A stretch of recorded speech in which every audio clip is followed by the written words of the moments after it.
Hey everybody, John Foss. I am talking with Debbie Gibson about America's Most Musical Family, which airs Fridays at 6 on Nickelodeon. Great. Debbie, tell us what the show is all about. So America's Most Musical Family is, as it sounds, family acts. We had 30 acts from around North America.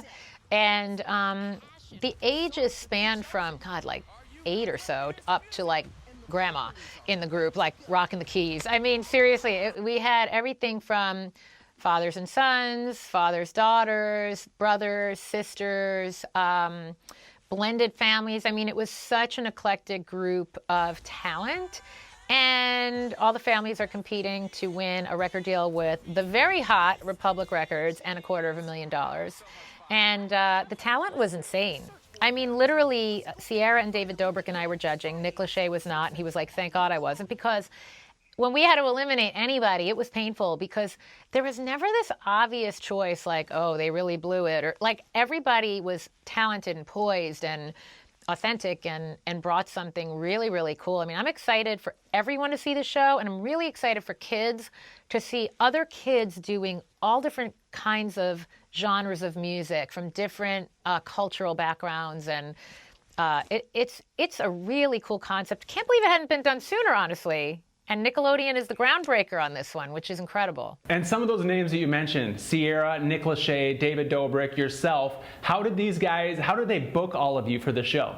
I mean, you know, first of all, I think that like we were all like the first choices of the executives, which never happens. I mean, they really wanted all of us, and like my schedule at first didn't permit, and then Sierra changed the schedule because her husband, you know, he has this little football career, and she wanted to be with him. She really puts her family first, which is so commendable and incredible.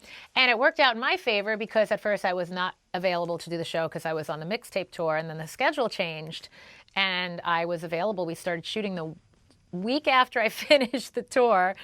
And I just love the diversity. Like, you know, Sierra is obviously a very relevant current pop star. And she's also a mom, which is really neat because this is about families. And she has these incredibly musical kids. If you saw her kids blowing up the internet as the Jacksons, if you haven't, you must check it out. And David Dobrik, because he really knows what young people love, especially online. And he's always like, oh, this is a group that people would be looking up. This is the kind of thing that people are always looking for. And so he had that sensibility, and he's such a music fan.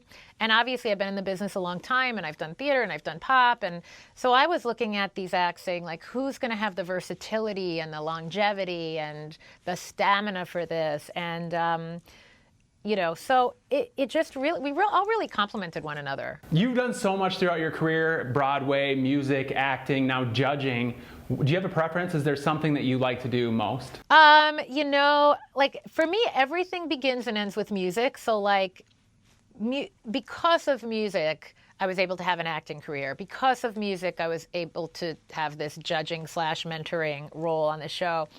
And so it's, for me, it begins and ends with music. And I was a theater baby. I always did want to do Broadway. But once you write your first song and you witness 20,000, 70,000 people at Wembley Stadium at one point singing your music with you, there is nothing else in the world that will ever top that. I mean, I think it's everybody's fantasy, and I've gotten to live that. And so I love that that's the center point, and then everything has branched out from there. The Hallmark movies, for one, and I've gotten to incorporate my music in those, which is incredible. Anytime I can, like, also kind of marry different parts of my career, put them together, that's an incredible gift. So back in the 80s when you came on the scene and blew up so big, a lot of people in your position, they would have had their 15 minutes fame and kind of faded out, but you've managed to stay in the pop culture spotlight since then. How do you continue to reinvent yourself to continue to be in the spotlight? People fizzle out, and the thing is, well, I mean, again, I think it comes down to, and this is something we try to really instill in these families. A, you have to love what you do. You have to be in it for the joy of it, for the music, not for the fame, not for the money, because the fame and the money goes like this your whole life. And it's in those moments where if you just have a calling and music is like what you live and breathe, you're going to keep going. And, you know, you have to have that backbone. You have to have the stamina. You have to not be super affected by people's opinions of you, because they will change. And I think for me, though, the key was versatility. It was like, okay, Seattle grunge is in, pop is out. Well, great. I'm going to go do Broadway now. Now's my moment. Now's the window for that. And I've been able to do that and not ever sell out and not say, well, I'm going to conform and try to make a Seattle grunge record. You know what I mean? Because that's what people do too. They chase the trends and then they lose their integrity. And I think that because I've been able to be versatile and say, I'm going to challenge myself and do a movie. I'm going to write for a movie now. I've been able to always keep things interesting for myself and stay versatile and stay relevant. All right, well, Debbie Gibson, thank you so much. Twin Cities, make sure you watch America's Most Musical Family. It airs Fridays at 6 on Nickelodeon. Thanks, Debbie. Thank you, John. Can't wait for you to see the show. Bye.